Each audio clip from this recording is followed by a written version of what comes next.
Q96.5 FM, we're on the road in Bryan tonight for the first car show of the year. A beautiful night, kind of warm, and I ran into a buddy named Bill. Bill, where are you from? I'm from Bryan. Right here in Bryan? Yep. You've got a beautiful automobile here. Tell me a little about it. Well, it's a 1932 Ford 5-window coupe. It's got a 289, 271 horse Mustang engine, C4 transmission, a 74 Maverick rear end.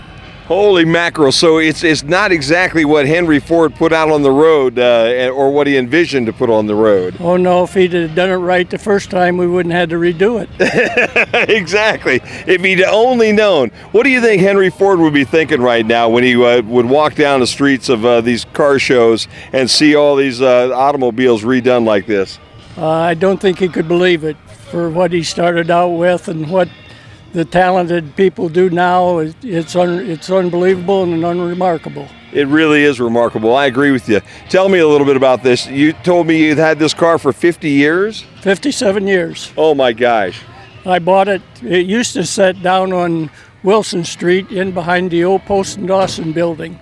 I'll be darned, okay. And I knew the guy that owned it and kept after him, and finally, he decided that his wife needed a new washer and dryer, and he didn't have the money, so I bought it. Can I ask you what you paid for it? $625. Oh my gosh, look at that. And that was quite a hunk of change at that point in time. That was. You know? For somebody just out of high school. Yeah, so you were just out of high school, you Yep. found the car that you wanted, and then what happened? I just kept. Really? Yep. When did you restore it then? I finished restoring it the first time in 1976. I'll be darned. And then I decided I wanted to chop the top, so in 1985 I chopped the top and repainted it. So I'll be darned. Now originally this was probably a black car, I would bet, yes, because that's what they all were. yeah. Yeah. And what color is this currently? Well, it started out to be a Dodge Cordovan.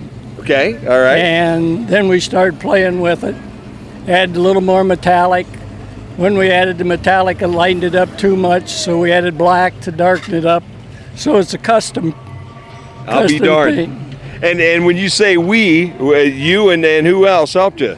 Rick Stotes is the guy that painted it. And you did pretty much the rest of the work on this car, Bill. Yes. So Yeah, a friend of mine, George Stotes, he was like a brother to me.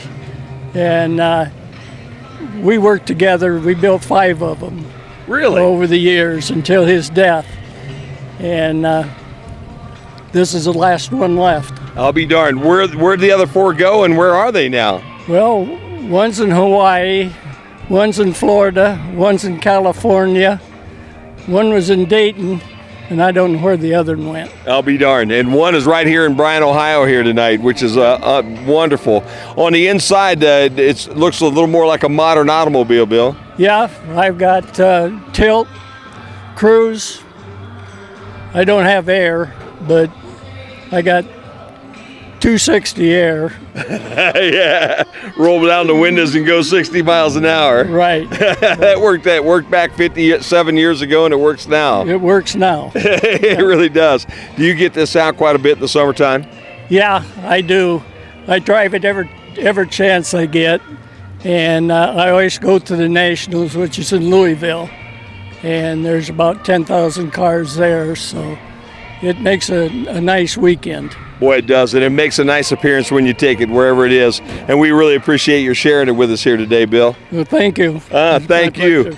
We're at the Bryan Car Show with the Q96.5 FM.